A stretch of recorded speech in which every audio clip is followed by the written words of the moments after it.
They like each other. And they like Henry. I mean, though He's the Henry's, big brother, Henry spends 4 or 5 nights a week with us. does he? Because Just to give him some time. he's on the it. king. Yeah. He's the king. Hi, good, how you doing? Good, good, thanks.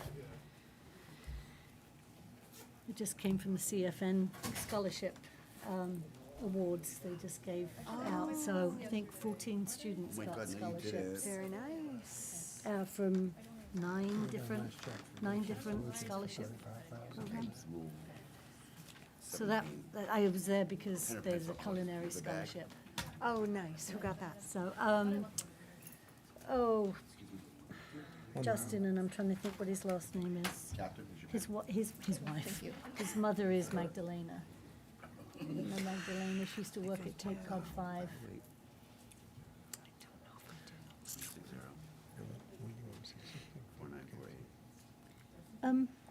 Well, she's just gonna do her report, and then we can just say thank you. Okay. What I got is under her chair, just, I didn't wanna give it, you know what I mean? No, I have something for you. Oh, thank you. Is it a biscuit? Is it a Yeah. cookie? Okay, I'd like to call to order Oh, the thank school you so committee much. meeting Thank you. for the evening of June 7th. You have before you an agenda. Can I have a motion to approve the agenda? So moved. Second. All in favor? Aye. Comments from the public?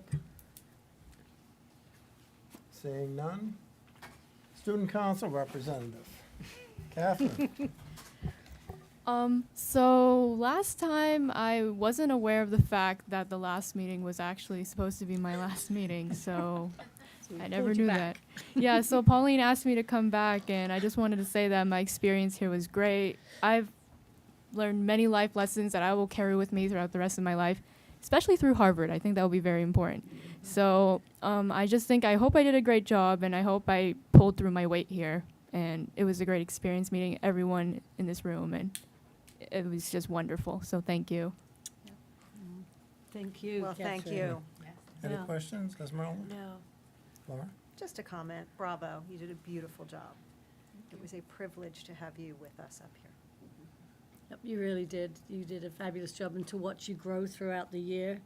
And I think somebody had remarked at one point to me privately, "Oh, Catherine, oh good, she's so quiet though." And I was like, not at school committee. She's not. No. She speaks up and represents her student body very well.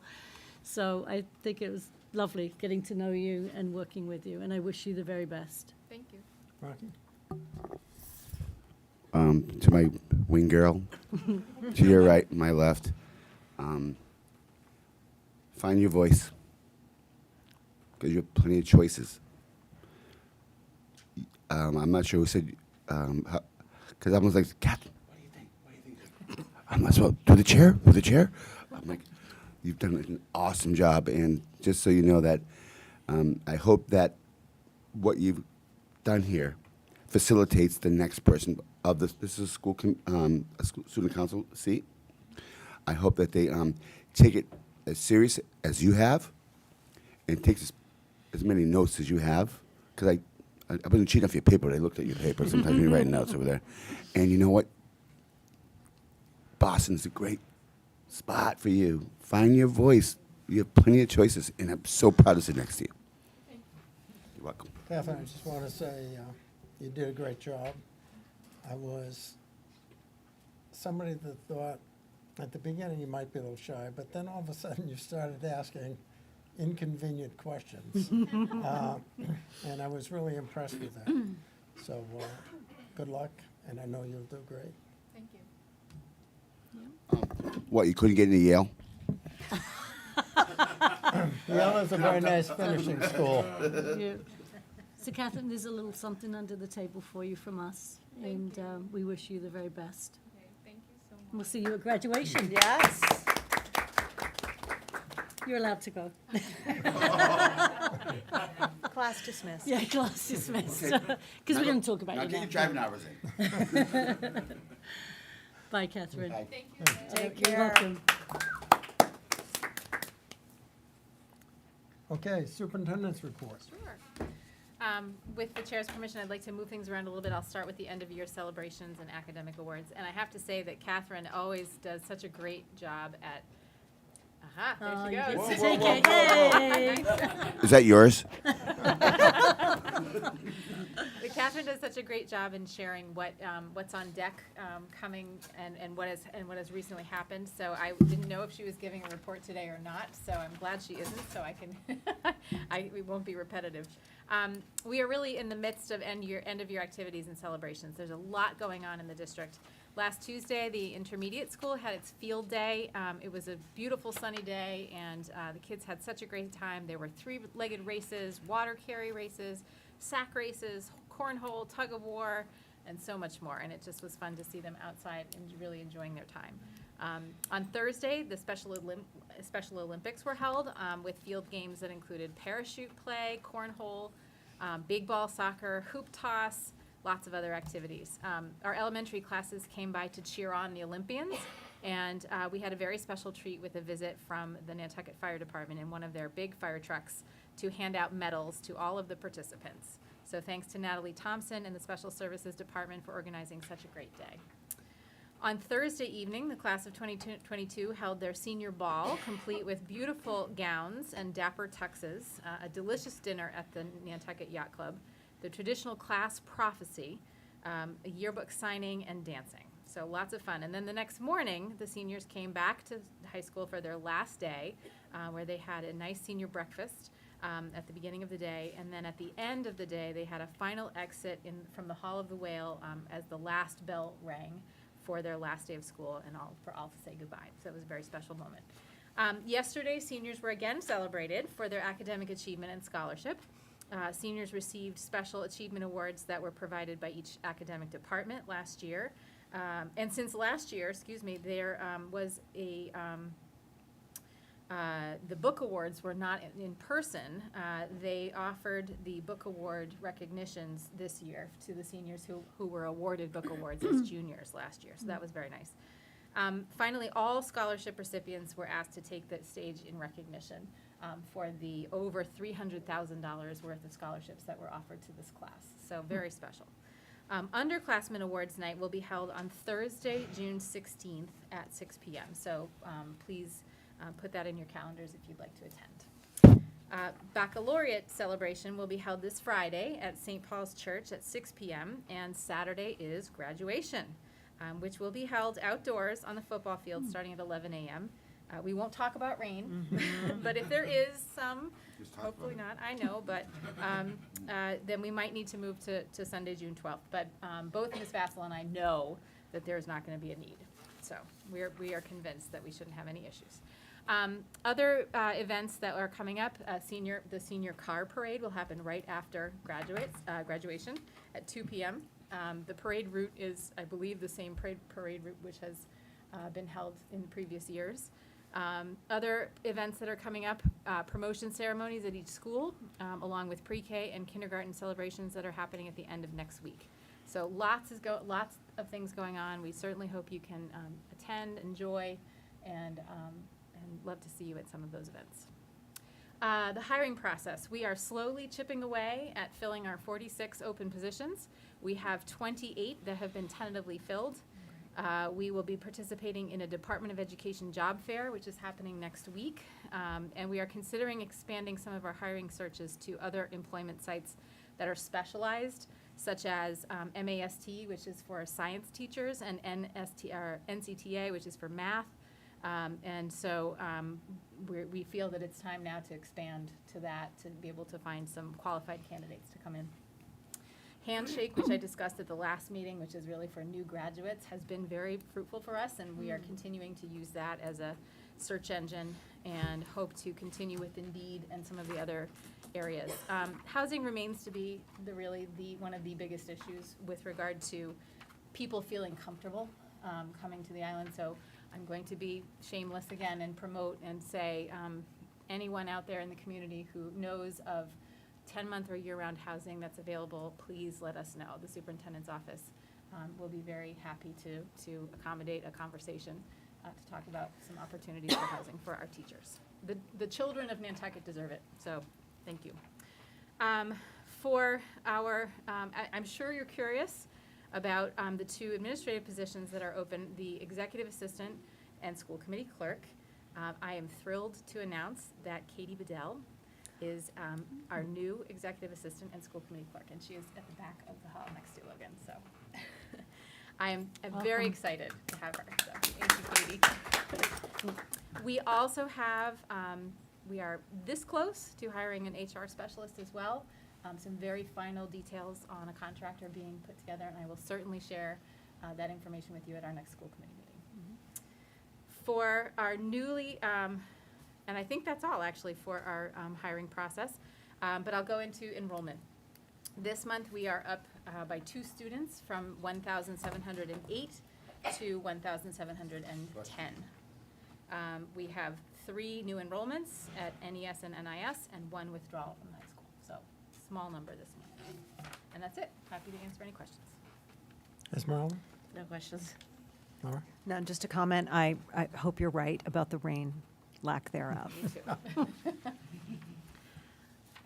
With Mrs. O'Connor's departure, I'm wondering who will be helping sort of you with the housing connection, because I know you just heard that Katie's coming in, but that's a lot on top of everything else that you should be learning. So I'm just wondering what your strategy is. So we've discussed the possibility of having the Nantucket Community School assist with housing again. But I think it's going to be a joint effort. I think it's going to be the superintendent's office and Katie and others, as well as the community school. I think that this is a discussion that we will need to have also with the Nantucket Education Trust and a few other areas to figure out how we can really look for and be sure that we can secure housing for our teachers, because it is challenging. We have limited access on the island to very high-quality teachers. Many of those candidates are coming from outside, and that is the one concern that often makes them worry and makes them consider whether or not this is the right place. Right. So some are okay in taking that leap of faith, and as I've said numerous times, we have not lost anyone yet based on housing. People have made the decision not to accept a position because they are worried, but anyone who has accepted a position, we have been able to assist in helping them find And housing. new teachers to the district would need to report when, in August? The new teachers need to report on August 24th. We have 3 orientation days, which I will share more information about. Sorry? August 26th. We do have several days ahead of that are curriculum days that will be part of that. So we're organizing that particularly, but August 26th is the orientation day for all new educators. Okay, and then the rest of the stuff comes in the following week, because then it's another week after Yeah. that. Okay. Thank you. Sure. Yes. You used the word again, asking for housing. Why have you stopped? When you say again, it means you're going back into asking them. So why have you stopped not using the community school for housing? Community school? You said was it community school you used the word again with? So community school was some time ago, before I was here. Community school was. That makes 2 of us. Sure. Okay. They were great in assisting with housing around new teachers, new Okay. employees for them. So that has not been on their plate for several years, and that has fallen onto Logan's It's fallen plate. off the plate. Onto Logan's plate. Okay. So, Good luck, we'd like Katie. to return and, like I said, have it become a kind of a team effort. And I will work with Tracy and Katie and Andrea Wolfleff, the new assistant director, until we have a replacement for Tracy as well to work with that. Also, when we're happy to have Ms. Bedell, but who took her spot? So it has to be posted, and then we will go through the process of hiring for an additional ESP. Thank you very much. Sure. Have we thought of speaking to the local associations, like the Tom Nevers Group or any of those other local groups, going to them and asking? We have not, and my hope is that we can do that. I mean, I'd like to go to any and all possible. Because they groups have to do that. meetings during the summer, because they've got all the non-residents in particular here. Good idea. That And I is a think very good idea. that might be Excuse me, through the chair. Didn't you just speak?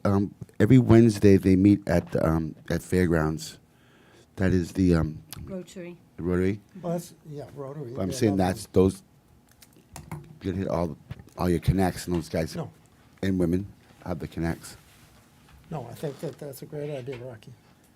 But I was just thinking that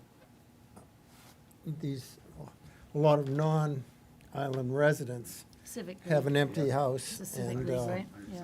and if we ask, and it's under our aegis, make sure there aren't too many beer cans when they come back in June.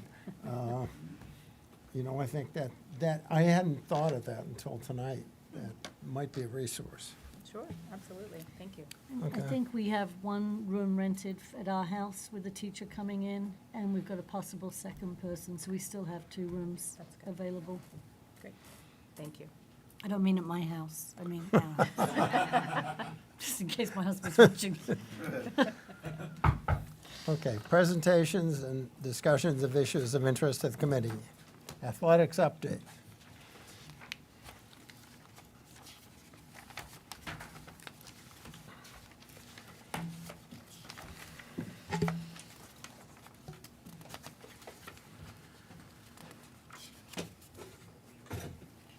Hey, Travis. Good evening. Hi. Thanks You for still having me. standing? What's that? You still standing? I'm still after this standing, year? yes. I'm actually praying for no rain as well for tomorrow. We're supposed to have a girls lacrosse game, but it's not looking good. So then I'm also praying for no rain this weekend because that's probably where it's going to get moved to. So I'm praying for no rain as well, Dr. Hallett. Good. So thank you again for having me. I appreciate you letting me get up here and give my first ever athletics annual report. Before we get started, I just wanted to read through my little blurb just to cover in a 2-page slide of how my first year was and how this athletic department, what we went through this winter, especially this winter. So even with the busy start of the year that started on July 1st, the athletic, no, that's the wrong page there. Here we go. I'll do it. With this being the first year of the new athletic department, which included a new athletic director, a newly created position, assistant athletic director, Mr. Matt Hunt, and a new athletic trainer, this year brought many challenges, along with many successes. Matt Hunt, our assistant athletic director, former athletic trainer, did a phenomenal job this year stepping into this position. His energy, attention to detail, and willingness to take on new challenges made him a perfect fit for this position. Without him, the success of this department would not have been possible. So thank you, Matt Hunt.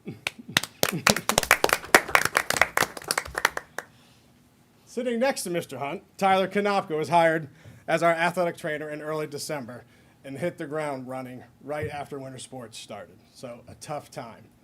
Tyler has been a huge asset to this department and has already developed many key positive relationships with our student athletes, parents, and coaches. We look forward to having them both within this department for many years to come. So thank you guys both. I sincerely and truly appreciate everything you have done for me, this department, this school. So thank you.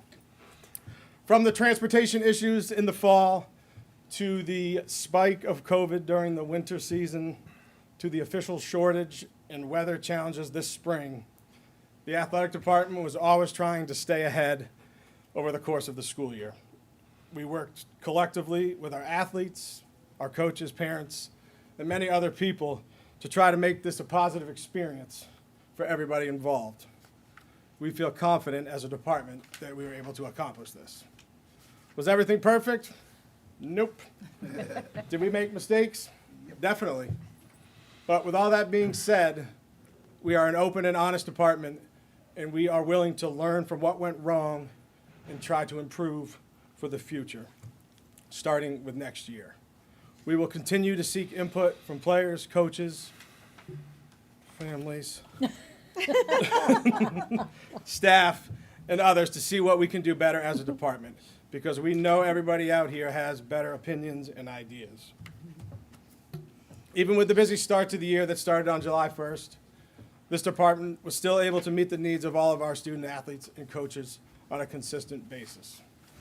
Along with the day-to-day duties and responsibilities of this athletic department, we were still able to do a little more.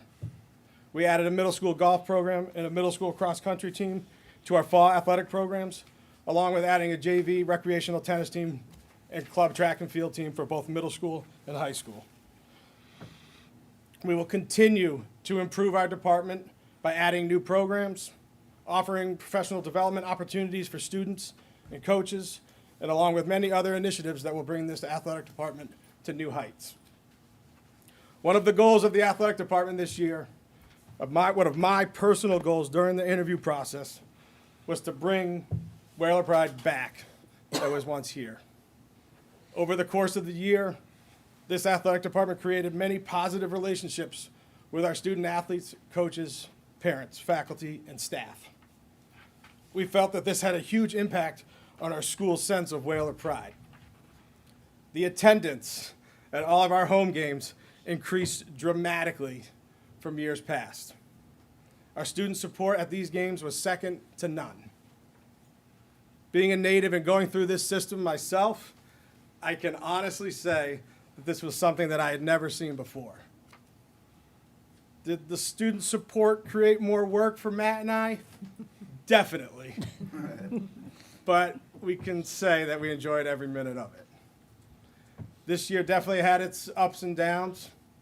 Wasn't perfect. Some very long days and nights thrown in there. You can ask Adrian. But going through this for the first time was an unbelievable experience. We as a department felt that we had the support and guidance needed to make this a successful first year. We learned so much and will continue to make improvements with the ultimate goal of creating and promoting athletic programs that have well-rounded, respectful, hardworking student athletes and coaches. So with that being said, I'm not sure how many of you were able to go through the slideshow, but just real quickly, I just want to let you could take a look and see that athletics here at Nantucket, it's a popular thing. A lot of our students participate in athletics. I think the number that we've been dropping over the last year or so is over 70% of our student body participates in athletics. I mean, the fall alone, our high school is 224 student athletes. The fall CPS is 175. The winter is 153 high school student athletes. Middle school in the winter is 61. Spring, 221 athletes through our high school. CPS, 107. So that says a lot about this program and where it's going. So the next three slides, I just wanted to point out a few highlights from each of our 3 seasons. So as you can see, boys soccer, field hockey, football, girls volleyball all qualified for the state tournament. Henry Catholic Walla placed 3rd in the Cape and Islands High School Golf Championship. Justin Boys was named Cape and Islands League MVP for football.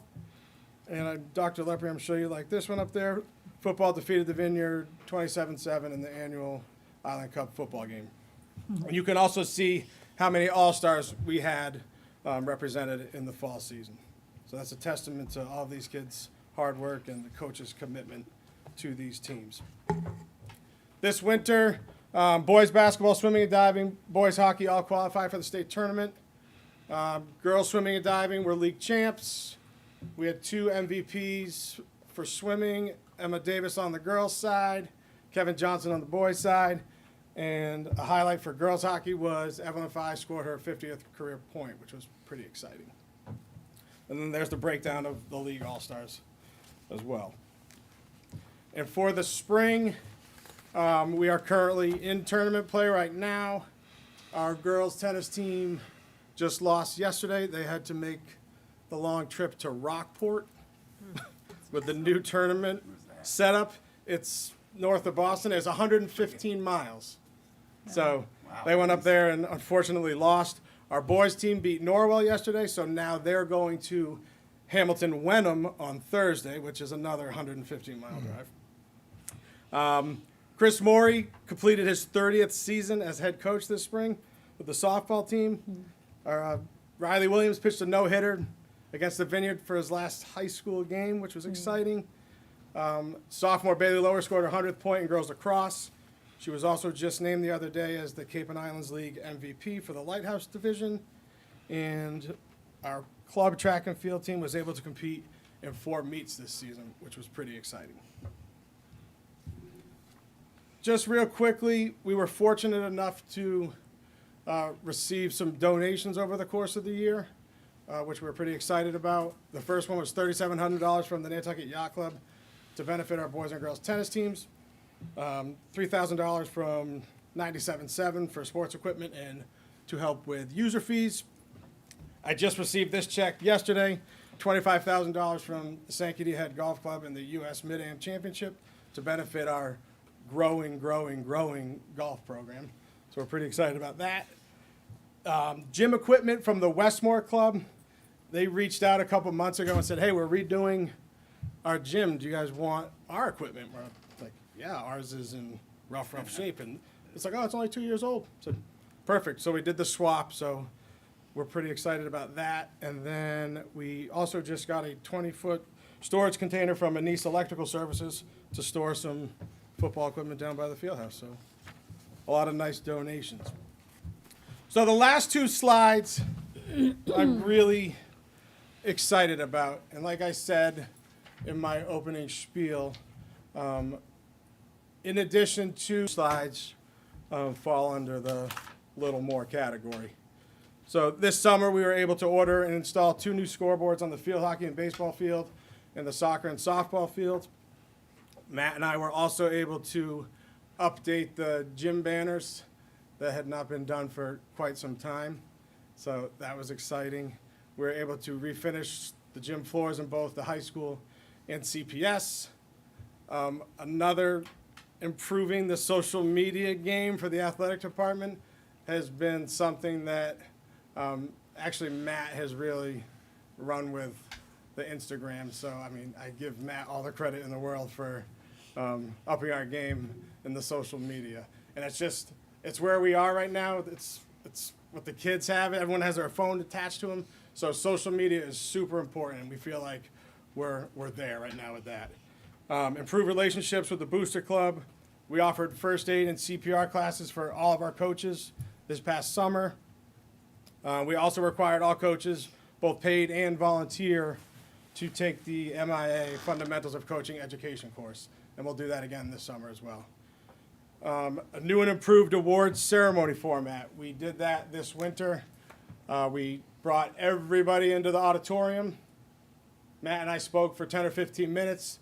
Then each team broke up into individual rooms, like the girls hockey team was here, boys hockey team was in the gym, and they did their own individual award ceremonies, and it worked out well. So I think we're going to do that again for this spring.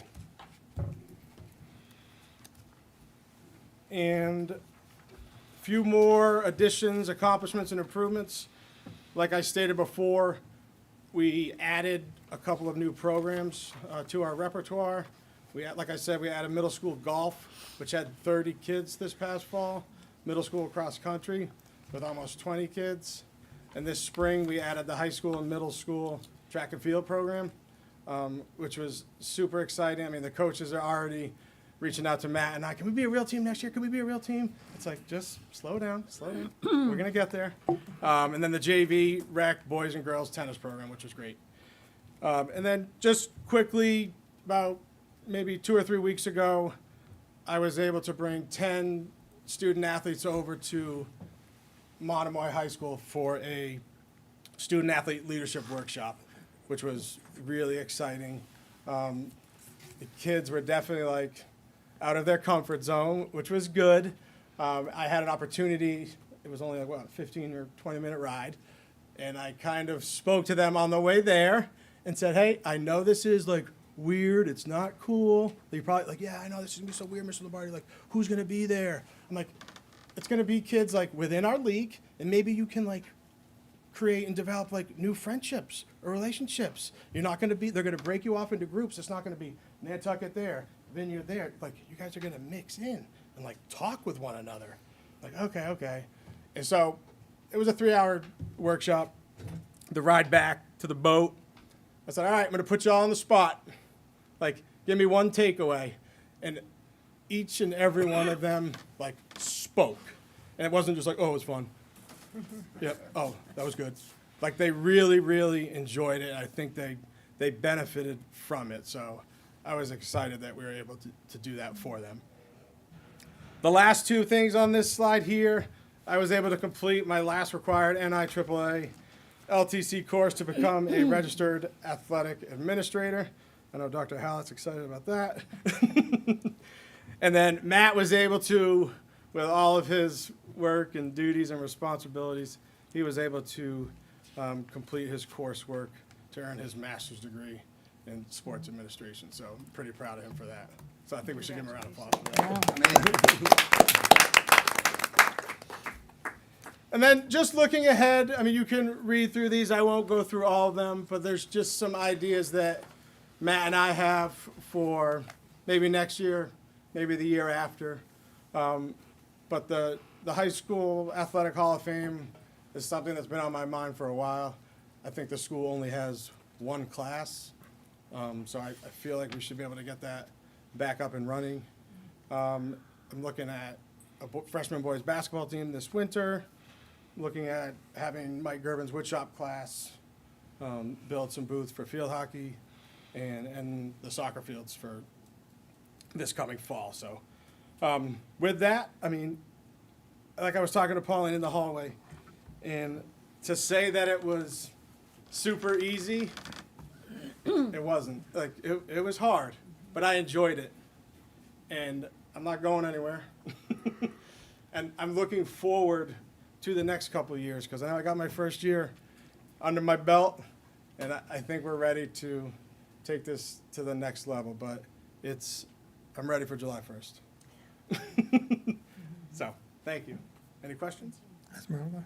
No question, just great job Thank you. Appreciate it. doing what you're doing. Because you don't hear it that often. I don't have any questions either, but congratulations and instilling that sense of Whaler pride. I feel that from you, and it's very evident. And I was thrilled when you got this position, and I continue to be. So bravo Thank you. to I appreciate it. Thank you. Pauline? Congratulations on a very successful year and building a very successful team.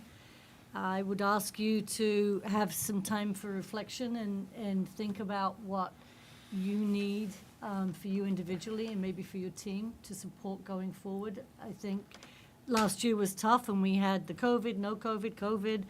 You dealt beautifully, I think, with parents, and I know it's very passionate. People are very passionate for their children's sports.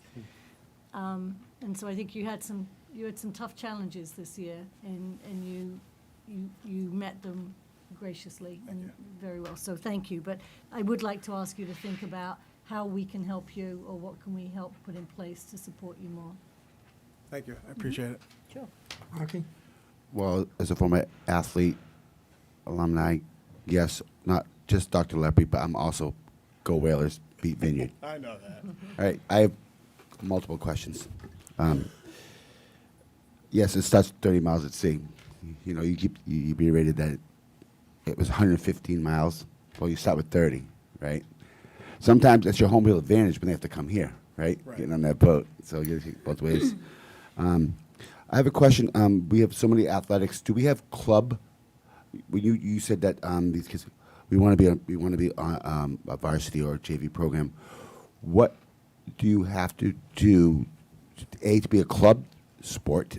How do you go about that, and how long does it take to become a JV sport or a freshman sport or a middle school sport? What's that procedure? So to get approval for being a club sport, I just was approval from Dr. Hallett. So that was easy enough. That was just a conversation. And I believe, to be honest, Rocky, I don't know the answer to that question. I think, and I want to say, you have to go club, 2 years of JV, and then you become varsity. Has any students reached out to you about asking about a club sport that we do not have? Yes, just this afternoon.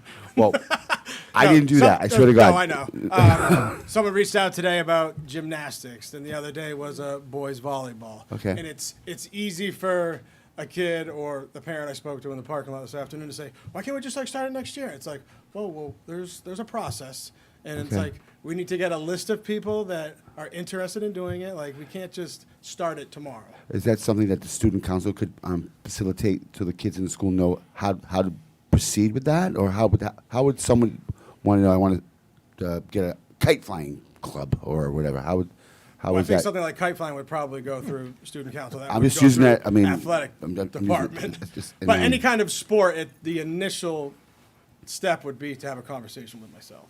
Okay, I'm almost done. I swear to God. When you said that you brought those student athletes away, that's brilliant, because they learn more coming home before they go away. Because guess what? You're going to college here in a year. Yep. Guess what? You have to cross that bridge. By doing that, and I think we talked about how the students went and saw some colleges. You don't always get that opportunity. So bravo to you and your crew, and That's everyone my up crew. there as well. Those are my guys. Okay. I have another question for you. When it's so gorgeous outside and it's 50, 80, whatever degrees it is, why are students, maybe this might be another question for you, is why are they still having gym inside? So we, obviously, there's curriculum that the gym teachers have to go through, and some of that is not outdoor. We try to get them out as soon as possible. We also have to follow a schedule with the grounds department to make sure that they are having time to be able to care for the fields, because the fields have to be lined and mowed and prepared for any games. I'm not talking about sporting events. I'm talking about gym class. I understand that, but they are on the fields where the sporting events happen. So if there are sporting events that are happening later in the day, we have to have, the fields have to be prepared. So if there are classes on there, the grounds and facilities have to be able to get on there to prepare those fields. So there's a schedule, and there is a discussion about when they can be on the fields and when they cannot. All right, so you're saying you can have recess outside, but you can have gym. You can't have gym outside. On the fields, which is where most of the gym classes go. So you can't teach gym class out with a recess. That's not allowed. I believe that in some schools, you can have gym classes outside where some of the recess areas are without it interfering with the fields, but it depends on the schedule that way, so. And lastly, I'm glad you got the new banners done in the gym, since your wife and your sister-in-law have $1,000-point banners. Yeah.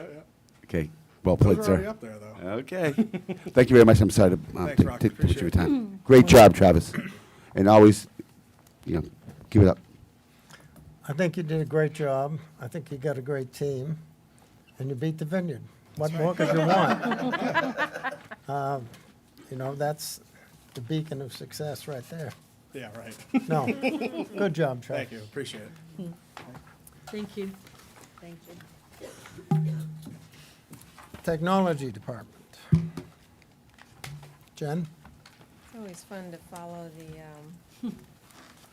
spiffy stuff, because we're just the geeks behind the curtain. Wanted to just review who my tech team is this year. Jamie McCoy moved to the town last fall. So I wanted to thank him for many years of service to the school department. And David Evans has come on as our 12-month tech. And right now, he's primarily at the elementary school, but all of the techs do move around between the schools.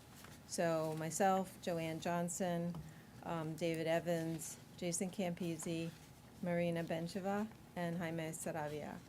I do want to say, too, Jaime moved up to the high school this year, and the relationships that he's been able to develop with the students up at CPS and NHS who now have someone to speak to in their language when they're having an issue with a device has been very important. That's great. One of the major accomplishments that happened last summer, right around the beginning of the year, is we made a real commitment to sticking with the student data privacy agreements. And in doing so, we worked primarily with vendors who would sign those agreements. And what happened was GoGuardian, which had been in the schools for a few years, didn't want to sign the agreement, which forced me into a position where I had to go out. I was looking at, what could we replace GoGuardian with that would be at least as good as GoGuardian. At the same time, Barracuda, we had an old Barracuda device, which is doing web filtering, and the price on that was going at least twofold. So we found LineWise, and ClassWise is the piece that the teachers use to monitor the student devices in classes. And by going with LineWise, which replaced both GoGuardian and Barracuda, we saved over $12,000. So that was a really great efficiency. We upgraded our wireless controller, which had a lot of growing pains, still kind of having growing pains, so we're trying to work that out with Cisco. We did install a secondary internet access, so at any time if one fails, we will fail over to the other. Right now we're doing upload is on one and download is on the other. We installed, with the capital article that was for fiscal year '21, we were finally able, kind of as COVID wound down, to purchase the new line panels. So there used to be old smart boards at the elementary school and they were failing. We were able to replace all of those with new line panels. The savings was tremendous over the cost of the panels compared to a smart board. We also upgraded 3 at CPS and 14 at NHS. NIS, of course, had their new equipment when they were built. We've done the cybersecurity training with the town again. We have installed pretty simple digital bulletin boards in the front lobbies of all of the schools with the exception of CPS. That one, the TV, when it came in, was damaged. So I have one in my office. That should go up in a matter of days. E-rate and the emergency connectivity funding has been particularly frustrating this year. It's taking a really, really long time for USAC to process those applications. So we're still pending on applications that we filed for last year that would purchase new devices for students, along with new applications that we've put in for July this year. We have a consultant helping us with that now. And then we really implemented a recycling program to get a lot of the devices that were just, filling up closets and stuff. Most of them were not functional. Many, many Chromebooks, hundreds of Chromebooks that were beyond useful life. They couldn't be upgraded anymore. A lot, we were swapping out parts and stuff. It just becomes, unattainable to try to keep these devices going. So we recycled quite a few. We also this year initiated a program, Asset Genie Parts, who is who we buy our parts for Chromebooks. They instituted a program where we could ship back old Chromebooks, and they would apply those, they would give us a credit for both parts and working Chromebooks. It's not a lot of money, but they are recycling them properly. And we were able to get a credit, so we get the credit on our account and then can buy parts for the newer ones to keep going. This is the big data which I showed you guys last year, and this was just how we can do these kind of demographic queries. I'm trying to remember what I did with this one. This was honors and AP students and what their race and ethnicity was. So that's the kind of thing we can get just by selecting the drop-downs. This is one of our LineWise screens. So again, that web filtering and student monitoring, and it will show the kind of monitoring it's doing. there are a few things that have just really ramped up this spring with the kids going to places that, come on, guys. As you can see, there's a little bit of bullying and violence. A lot of it is queries. It's very interesting that, especially when the health classes spin up, I will get all kinds of alerts about, body parts and things like that. And it's generally just one phone call to find out, hey, you guys doing a class on such and such? Specifically within the schools at NES, the second grade Chromebooks were replaced with newer ones. They're still 4 years old, so one of the applications that we've put in for the Emergency Connectivity Fund is to get new Chromebooks for second grade, also fourth and fifth. We've recycled the Chromebooks. We've gotten almost all of the iPads onto a management system, so there's no Apple ID. All of them, we can roll out an entire class. The teacher calls and says, I need the upgrade for reading eggs or math seeds, one of those. And one of the techs will just go in, download that software and push it out. And within 5 to 10 minutes, every iPad in that classroom is upgraded. We worked with EL. We took a batch of the older devices and gave them to the English learner department. And they were deprovisioned from our system. They're beyond useful life. But some of them that were in good enough shape could still be used. And the EL department was able to help families get their own Gmail address so that they could use these Chromebooks moving forward. So they become their personal Chromebook. They were also they kept some under their umbrella, and they send them home for the students to be able to practice. At NIS, we did roll out the new Dell Chromebooks for grade 3 in very protective cases. We also upgraded the 4th and 5th grade Chromebooks. And then we did a few enhancements to Clever. Clever is one of the tools we use. It's a single sign-on tool so that you can sign into one place and then have access to many apps. At CPS and NHS, we did get new grade 6 Chromebooks and grade 9 Chromebooks at the same time. We were able to do the line-wise configurations and ongoing repairs. At NHS, we've had a major program going on working with Brian Potter Electric to get the PA system up to speed, getting the sound balanced in the classrooms, getting speakers into bathrooms, some stuff that was missing.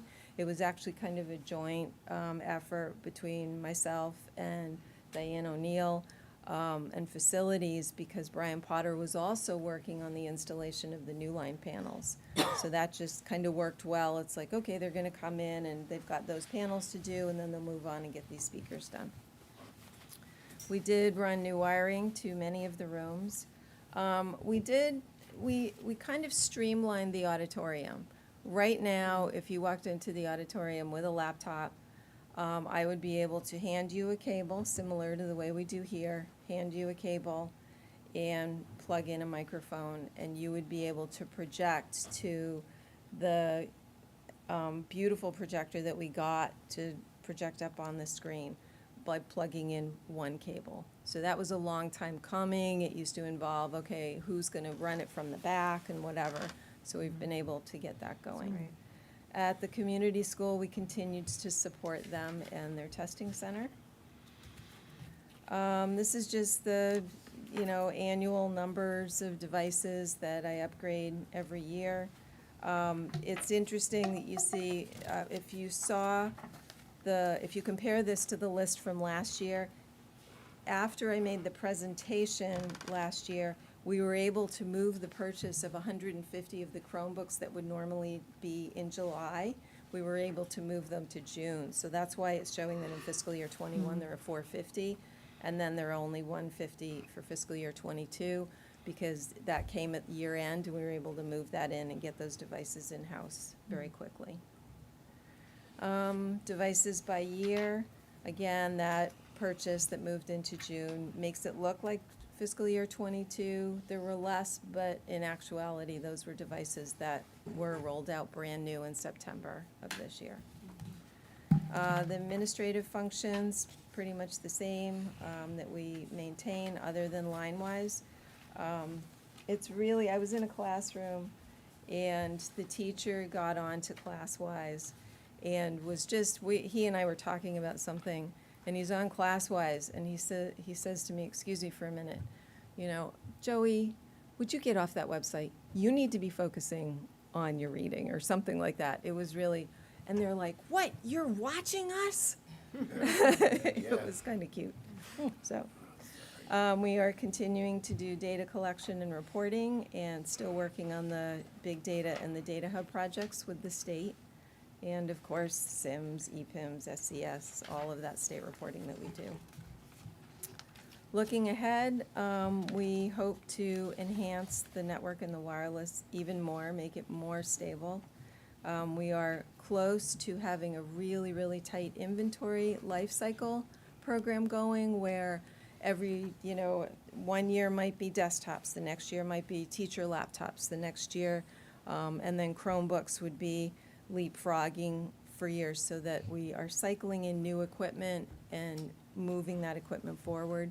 We are allowing the 6th, 7th, 9th, 10th, and 11th graders to keep their Chromebooks this summer. So 8th graders need to hand them in. If they need one, that's fine. We can give it back for the summer, but we just need to check them, because those are getting cycled into other areas. And then we have a new position that Beth has helped us bring about, of educational technology person, to help us write up some new training tools for teachers, students, admins. We have a lot of new initiatives, and by having someone come up with consistent set of easy-to-use instructions and videos, I think that'll really help.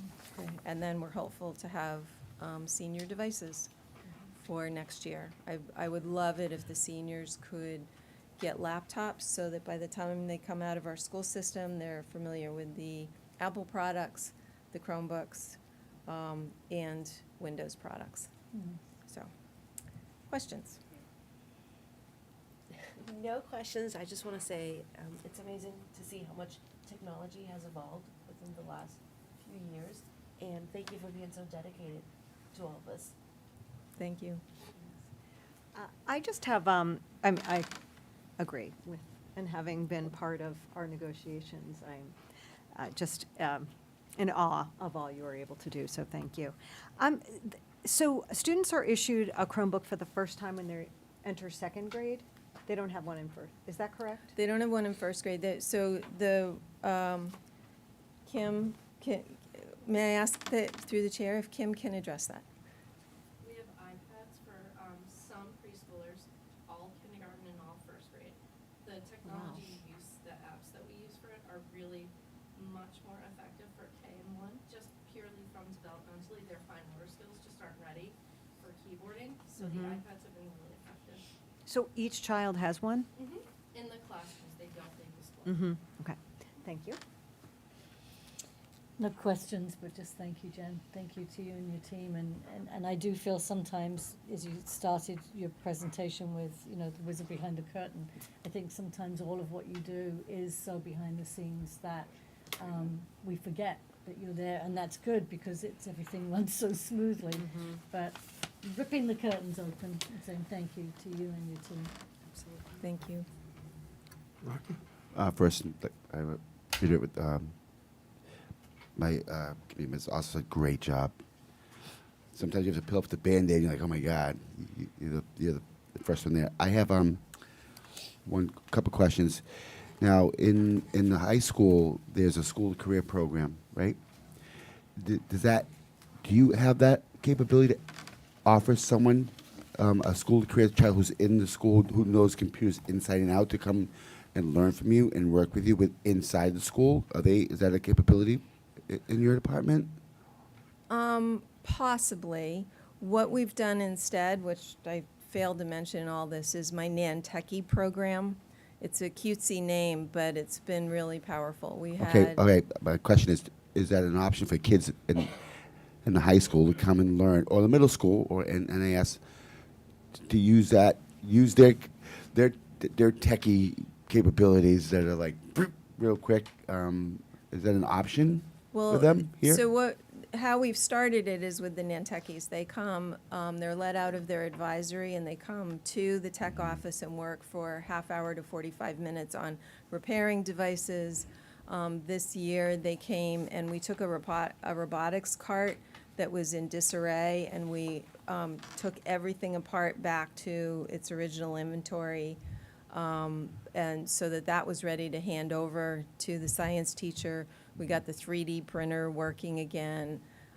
So they're doing things. It's a short period of time.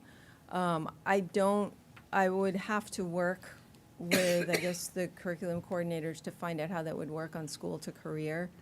I do hire from the Nantucket program. We have student interns that work over the summer. They're paid interns. So this year, I'm only going to have 2. I was hoping for more, but Okay, I mean, I get that. I'm just thinking that if you have a school career person who's in the school every day, who knows what does not work, knows how to fix it, wants to learn how to fix it, why can't we help them to fix it? That's one question. Another question is, the clocks in elementary school, are they ever going to work? they have all been replaced. As far as I know, all Okay. of them are working. All right. Thank you. Great job.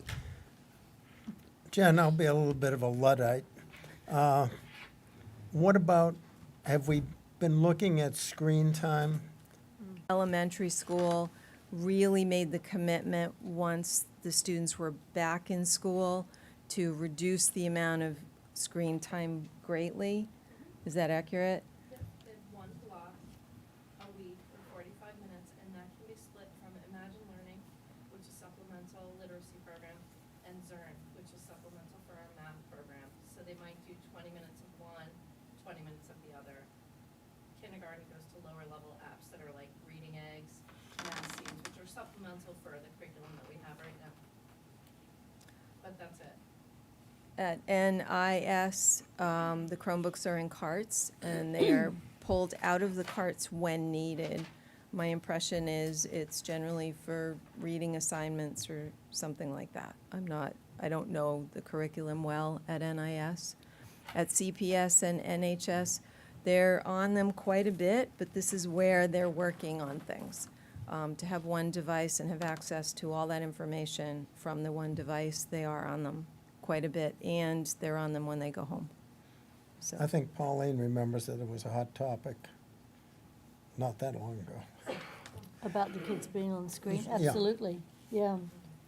And if I may just ask, I'm just sitting here thinking, I would love to have a conversation before school starts next year on parent education and student education, starting from really elementary up through the, I mean, different nights maybe, because they're different conversations, but just recently, and it's really through our house, that students are coming through who are high school students.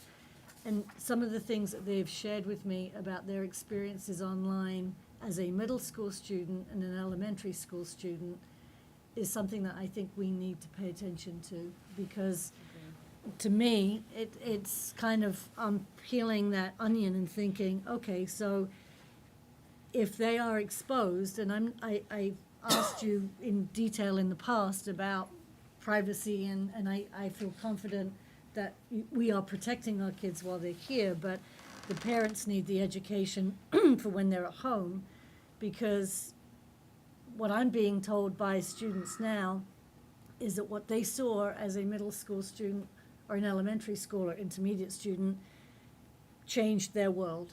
And so I know we're doing what we can here, but I do think education to parents, and maybe we have the high school kids coming and saying it, and it's not us, because some of this it's heartbreaking, because developmentally, their brains are changed from what they see, and we would never let kids out in the middle of a city for 3 days and say, go meet whoever you want and do whatever you want.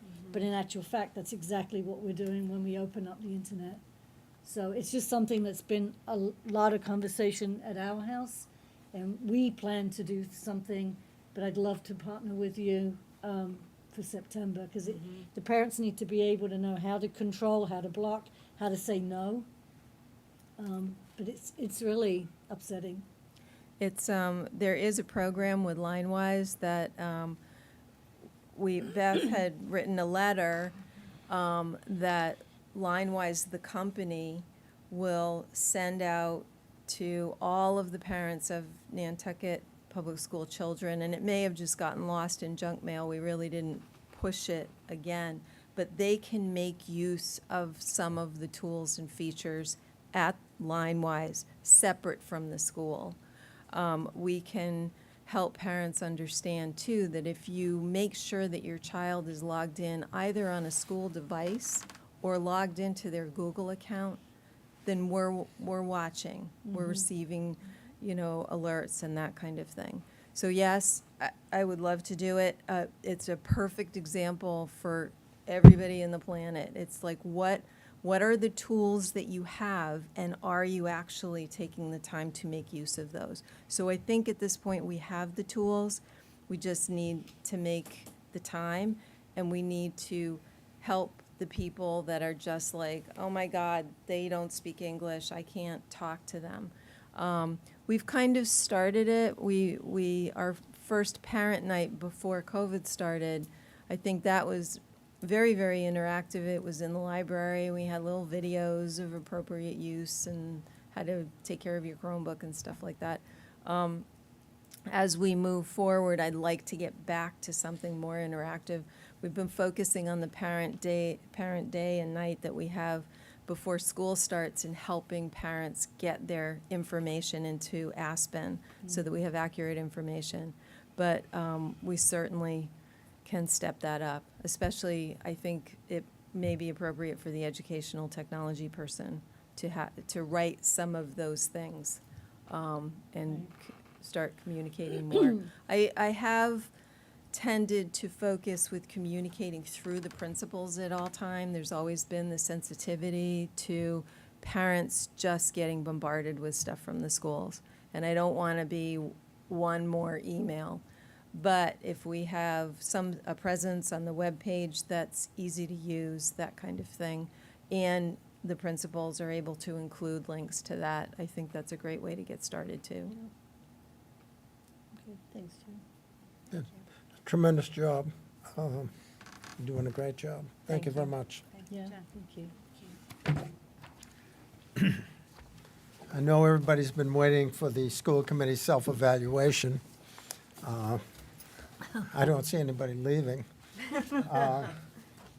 So, as you may or may not know, the school committee was given a series of questions and provided an evaluation of how we felt about various topics. So I think we can go through and look at some of the areas where there probably is a little more dissonance than other areas.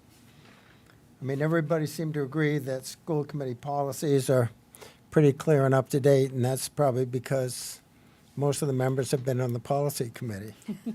The mission statement I found to be interesting. There seemed to be a little bit of disagreement. There were a couple of disagree and don't knows, and a couple agree, and a couple of agrees. I don't recall the mission statement of the school committee. That's a good question. I've never seen a school Well, committee good. mission statement. So We have a everybody that came district. up with twos is, We do have a district mission Yeah. statement, which just changed last year. So this year, starting in July, we adopted a new mission statement. It is the school committee's purview to decide whether or not they want to adopt the same mission statement or would like something different. If you want my humble opinion, I would say alignment with our mission statement as a district would be ideal, but it is your decision for that. okay. School committee regularly evaluates its progress relative to goals and objectives that have been adopted.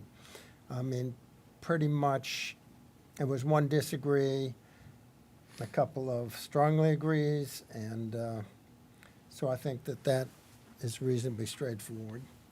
Evaluates its progress relative to goals and objectives that have been adopted. We have had meetings on that, and I think that there was one disagree, and everybody else sort of agreed or strongly agreed.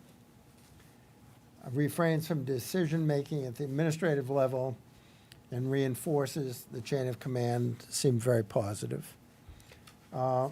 Take part in educational workshops and conferences to help them make informed decisions. There was one disagree, and everybody else either agreed or strongly agreed.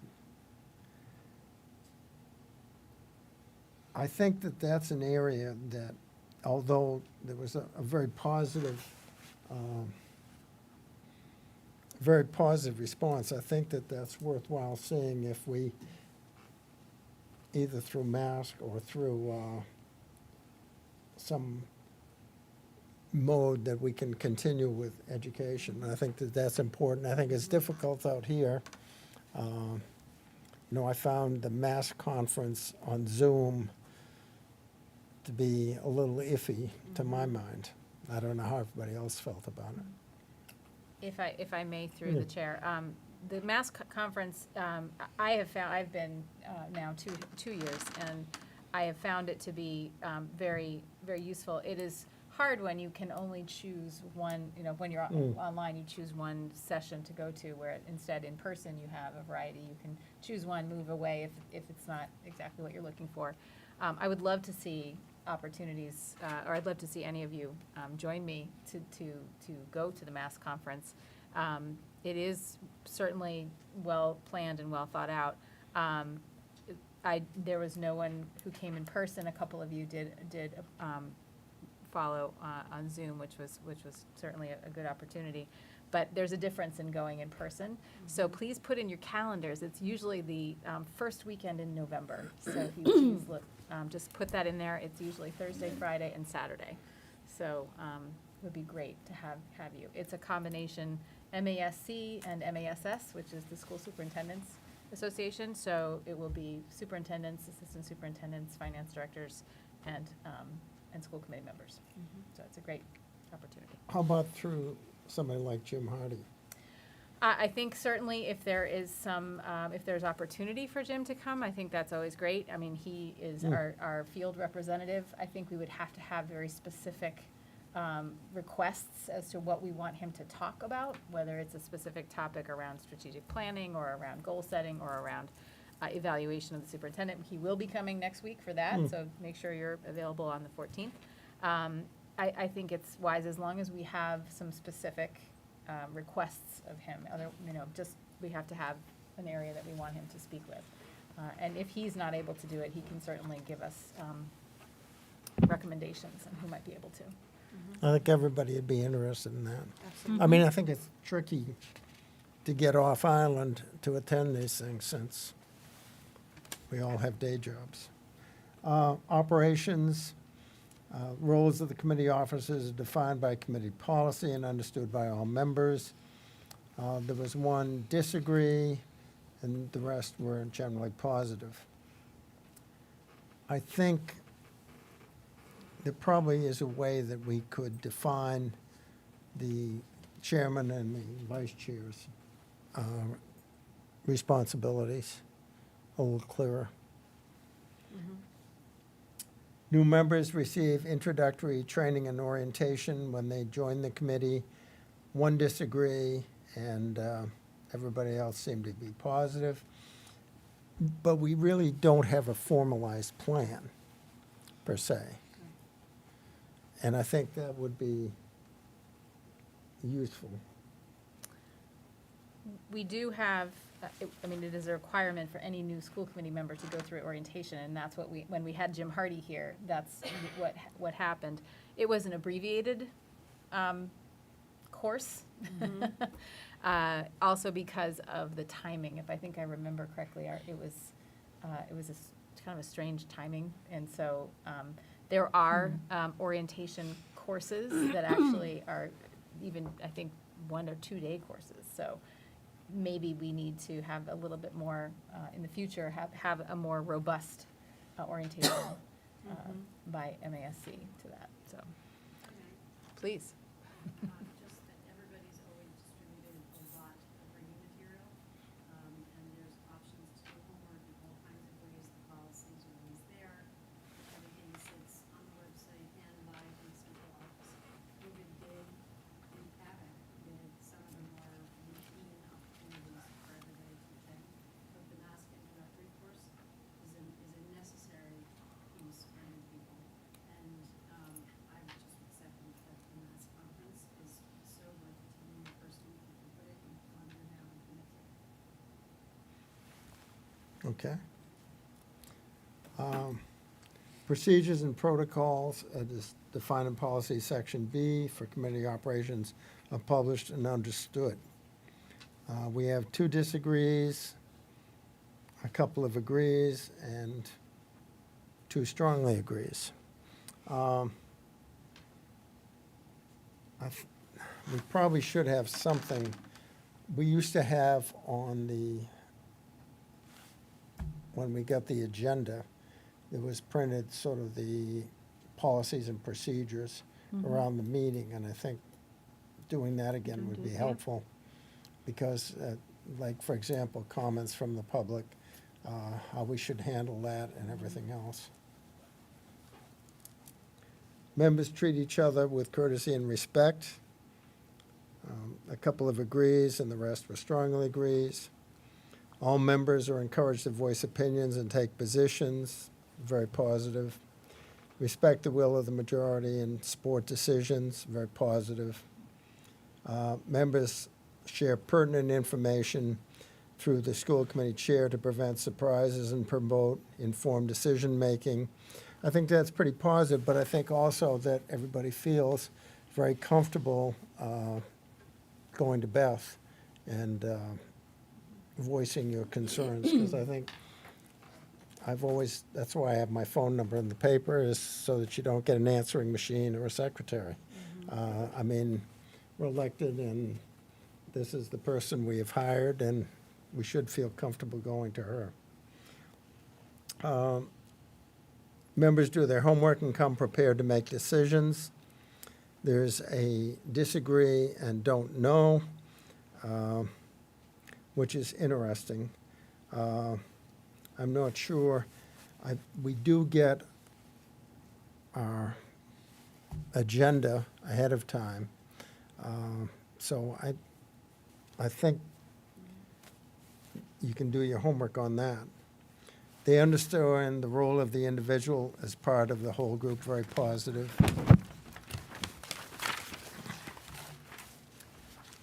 Committee superintendent relations. The committee regularly evaluates the superintendent using a mutually agreed upon process. As one disagree and the rest are agree or strongly agree, that's one of the reasons I thought to bring out Jim Hardy to go over the superintendent's evaluation, because this is one of the more important things that we do. And I think it is, I found it, the instructions, a lot of mumbo jumbo, quite frankly. I've always felt you can sort of hire or fire. But I think it's important, since this is an extremely important part of our job, that having Jim out here to just go over it with us. Types and frequency of communications agreed to in advance. Everybody's positive on that. Superintendent's accessible. Everybody's very positive. Committee members contact the superintendent when seeking information. Again, very positive. Superintendent informs the committee of major personnel decisions. It's very positive. The superintendent committee treat each other with mutual respect and professionalism. There's a 2-3, so I'm not quite sure what that means. And the rest are 1s and 2s, which are very positive. Both the committee and superintendent operate under no surprises model, and everybody agrees to that. Long-term strategic plan exists and is regularly reviewed. Everybody felt positive about that. But when are we going to review it? So we have our final year of, was this year, and what I was hoping to explain in the next meeting was that we are planning to provide, or to add, and I think I mentioned this in a previous year, a year 4 to our 3-year plan. COVID has not been kind to us in our abilities to really make any strong headway, and we've tried to adjust our district improvement plan to incorporate COVID, but it's challenging because you really don't know. You're planning and you're trying to put things in place, but you don't know. So we feel and have been it's been recommended to us that that we add 1 additional year and kind of use that as our true baseline year, and then start next year in true strategic planning for a new district improvement plan. So, so that's what we're planning to do. So our district leadership team will be reviewing the plan in their next meeting, just to get an idea and set the stage for the work that will be done over the summer. So my hope is that we will, in our summer meetings, we'll be able to review drafts. And this is again this is a 4th year of the existing plan. So some of those initiatives are not going to change. But then as we plan for our next year, we will need more input from you, so. Okay. All constituencies of the school district are involved in the strategic planning process. That has happened in the past, and it's been eternal, the process. And I don't think it's been that effective. I don't know if any of you were involved in Plan 2020 or the subsequent one, but it involved long hours and produced a mouse.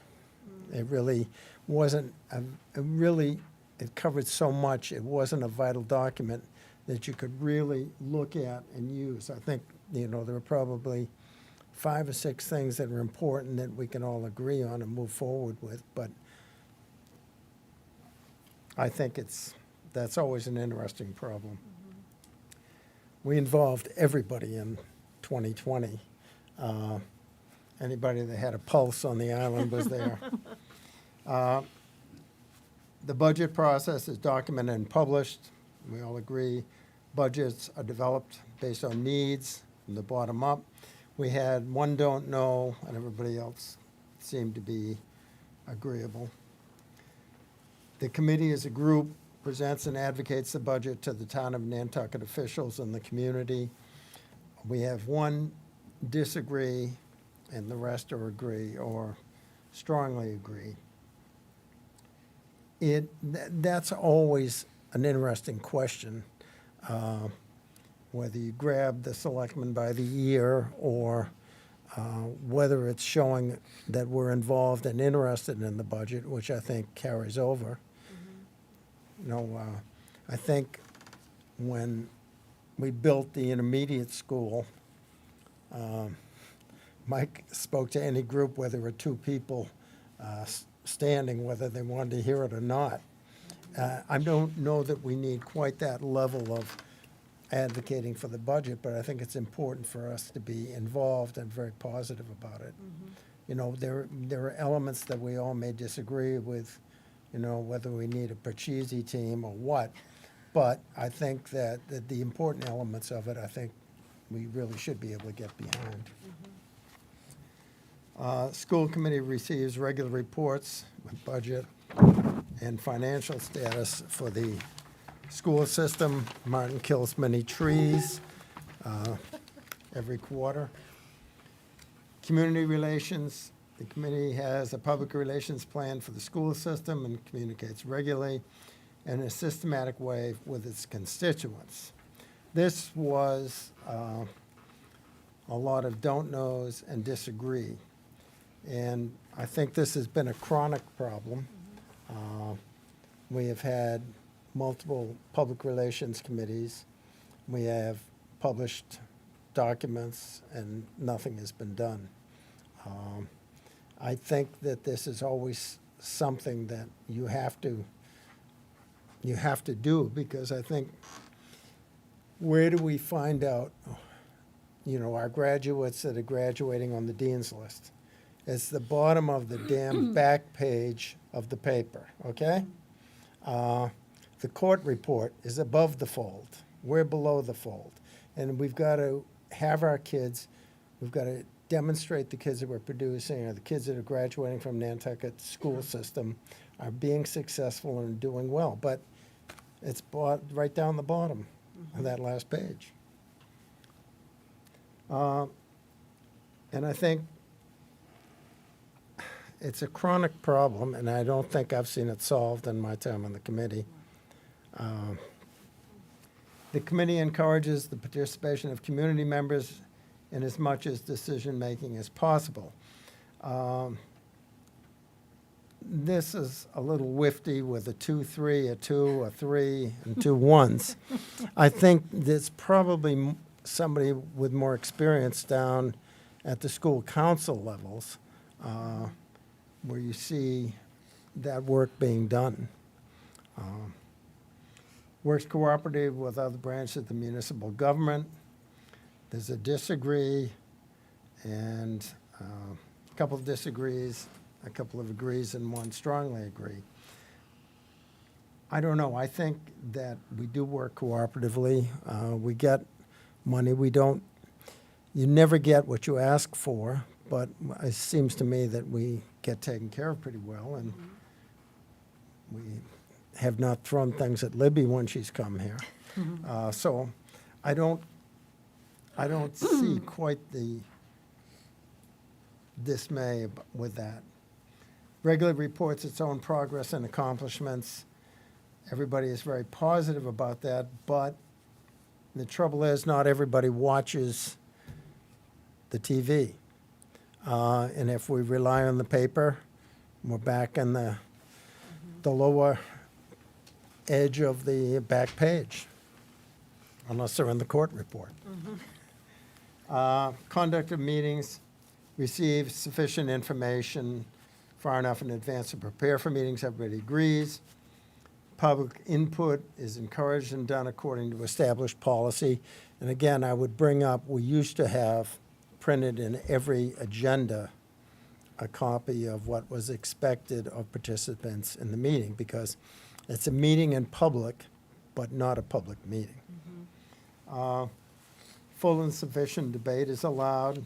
Everybody sort of agrees. Discussion is focused on issues, not personalities. There's one disagree, and everybody else was very positive. I'm not quite sure the disagreement there, because I think haven't seen any fights break out. The physical setting is conducive, everybody's positive, and meetings are frequent enough to prevent overcrowded agendas. I think that some of our spouses might disagree with that, but that's a whole other story. So that's the school committee self-evaluation. I think there's some interesting points there, and I think we can take that under advisement and see if there are things that we can change. Can I just ask you a question? Sure. Do you think when we have Jim Hardy, it would be helpful to go through this, or some of the questions that we have, Sure. or where we have Yes. Sure. to Absolutely. go through No. with him? Through the chair. Will he get, hey Logan, does he get access to our evaluations? So. No. No, I think it's a good No, idea. but my point, I'm sorry, the chair. He does these not just for this district, for multiple districts, right? So he has the data to look and see that one red line, like why did that ping? Why did that ping? So why, before we meet with him, why couldn't he look at our data because it's anonymous? And when he comes to us, have the answer to our question. We don't need to be redundant and ask again and again. I can ask him, he's slotted 2 hours to solely focus on superintendent evaluation, information and education for all of you. I don't know if he is prepared to shrink that at all to focus on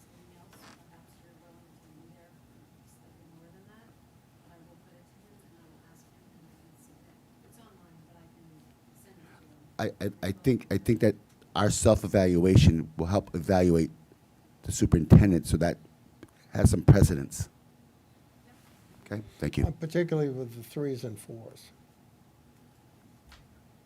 I mean, if we're all happy with something, it's, That's what I would suggest. Agreed. yeah, We don't have to go over what we're all agreeing on. Right. okay.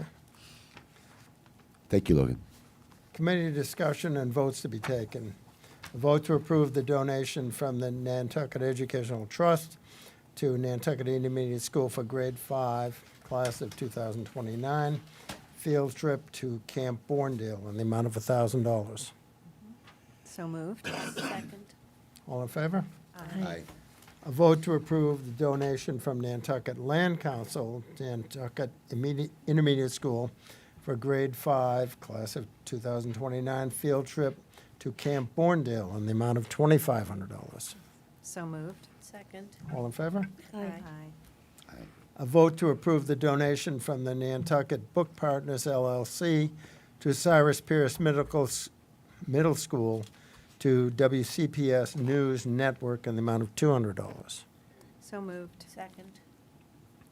A vote to approve grant donation from Peter and Elizabeth C. Tower Foundation to Nantucket Community School for summer camp program in the amount of $8,520. So moved. Second. All in favor? Aye. Aye. A vote to approve the donation from Anise Electrical Services to Nantucket Public Schools Athletic Department for a 20-foot storage container, approximate value of $3,000. So moved. Second. All in favor? Aye. Do we have to put shingles on it? Oh. Okay. The May 24th, 2022 meeting minutes. So moved. Second. All in favor? Aye. Transfers and invoices. So moved. Second. All in favor? Aye. Aye. Can I Sub- just- Sure. Sorry, before we get into No. subcommittee, on C, we had a motion and a second, but we didn't vote. Mm. Just All for in those who favor? are watching. Aye. I like the way you went into that. Subcommittee work group. Theatrical. Have any of the subcommittees got? I have a Cape Cod Collaborative meeting tomorrow, Good. 5:15. Nice. Okay. If I may add something Sure. through the chair. I did mention to the diversity subcommittee that we would have been invited to the DEI ILT, which is the Diversity, Equity, and Inclusion Instructional Leadership Team. They have since changed their minds, not because they don't want us there, but because they're presenting to us on the 21st. So they felt that it would be better suited to give their presentation rather than invite you. Right now, they're just working on their actual presentation, so it would make sense to just wait until the 21st. As far as Of June, subcommittees, excuse me, through the chair, 21st of what? June, our next meeting. Through the chair, do we meet twice a month in July and August, or how's that work in the summer? Well, I think we'd take some guidance from Beth, but we usually cut down a meeting or two. So my suggestion, if you'd like me to chair, Yep. one school committee retreat in in July, maybe in January too, in July, and then in August, we will need 2 meetings. There is a lot to cover in August around preparation of the school year. But July, and we mentioned this at our last meeting, it would be either July 19th or 26th, so we'll need to set that.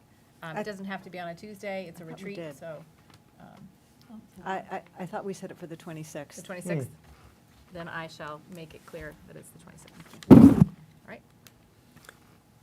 How about safety and security? not on If I may, we have a safety and security meeting next week. So please, I think it's on Monday. So those who are on that committee, we hope to see you there. We'll be discussing the recent events, clearly, how we have stepped up some security measures around making sure doors are not propped open. It's very difficult right now, especially with the warm weather, but we want to make sure that teachers and staff understand that is not acceptable. We did have a recent fire drill, so we'll go through that and talk about where we have areas of improvement and how we need to tackle those. For subcommittees, Laura and I met with Beth for the scholarship. Yes. And so we were happy to go through that.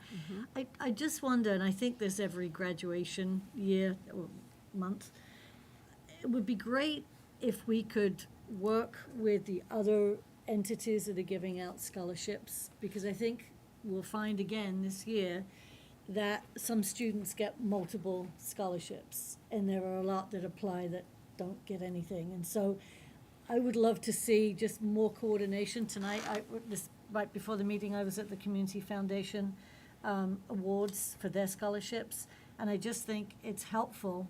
And maybe for those of you who are on the golf club, you have that information, then if you had this information, and then you had other community scholarships, I just think that's useful information. As the CFN are giving out, I think it would be good for that board to know who's already getting other scholarships. So if I may, the guidance office at the high school does keep track of that, and I could ask for more reports given to the school committee. We just had a scholarship ceremony, an award ceremony yesterday, and all of the scholarships were announced. So every student who received any scholarship was announced at that meeting.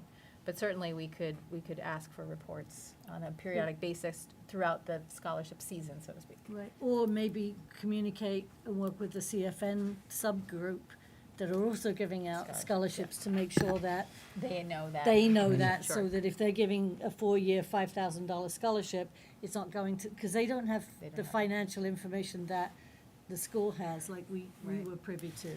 So if I may, I So- would strongly recommend that they reach out to me and to our scholarship committee so that we can share some of that information. So may I go back to them and? Please. Okay. I mean, the guidance office has usually had a hand in what's going on. I mean, for example, you got the Beinecke's out there, Right. which is a fairly small amount, but And you've there got are, the Egan, yeah. EH Egan, but they gave out 14 scholarships today. So $80,000 was given out from the CFN. So that's a lot of money. That's a lot of money. So I just to try to even it a little bit and make sure that the same students aren't getting all the scholarships. That's all I'm. Through the chair, I agree with you, but I disagree with you, Pauline. If those students who earned those scholarships did all the work to get to the point where they're eligible to receive a scholarship, there's nothing wrong with receiving multiple scholarships. Given over 500 scholarships for the chicken box, I never asked any other entity, did your child get that scholarship or that scholarship or that scholarship? That child earned that scholarship. So their goal is to achieve as much money as they possibly can. So in turn, when you're asking, why don't we ask the colleges, how much money are you giving them? They earned it. So get what you got and work hard. Well, some of the problem is that if you give big scholarship money to a kid, the college cuts down what they have. what they're gonna I understand that. We're talking locally, though. Well, You know what I But mean? it's But still the- the same. Yeah. It still go. it I still understand that, goes but just because towards- this one place is giving out this money, so Johnny A, you get 5,000 from this person, but you can't get 5,000 from this one because you won this one. They worked hard for that scholarship, so they're going to apply for each and every one. Just saying. Well, again, not to debate this back and forth, but I just think that there are some students that don't, if you only got X amount of dollars to give out, you know, the students that don't get it, who have done the work too, I guess it depends on how the decisions are made of Right. what students get it, you know, so. It depends upon people giving the scholarships out, what their criteria Right. is. That's not our criteria to figure out what the people giving the money out. No, but the McLaughlins, for example, if you're an unmarried graduate of Nantucket High School, you're eligible. That's a little bit different than some of the other scholarships that are much more defined. Well, put it on the Yeah. agenda for next time, then. Okay? agenda for next time? Yes, June 21st, we will have a report on graduation and any other end-of-year celebration. We will have the Diversity, Equity, and Inclusion Instructional Leadership Team that will present the work that they've done this year and recommendations going forward. We will have the Family Connections Program, which is something around SEL and support for family, building family connections. And then hopefully after the superintendent evaluation training, you will be ready to do the superintendent's evaluation. If more time is needed, that can be bumped to a future meeting. Okay, so we have to present the superintendent's evaluation for the 21st of June? If there is no time for that, then it can be bumped. It was just a placeholder right now, so it Okay. can I certainly. mean, Be a bit tight. Well, let's see how we do with Jim. yeah, Just because you've got 3 individuals that have never done it. Right, right. So I think it's, If I may, I do agree that if you have Jim Hart come on the 14th, and then your takeaway is to do your evaluation individually, and then you need to determine 2 people of your group who will put this together. Right. And then present it. It doesn't just fall to the chair, you have to determine. Hmm. So your timeline is too short in 7 days to do that work, put it together, deliver it to whoever is the point person, and then present at the committee. So I would say you should give yourself a little bit more time. I would agree. I agree. If I may make a suggestion, then why don't we put that on for August, one of our August meetings? okay. Through the chair, when's Logan's last day? Logan will be leaving on June 22nd. Thank you. Okay, any other business? Can I have a motion to adjourn? So Motion to moved. adjourn. Second. All in favor? Aye. Aye. Thank you. The scholarships, like, yeah, the Grange, $25. Yeah. Got that.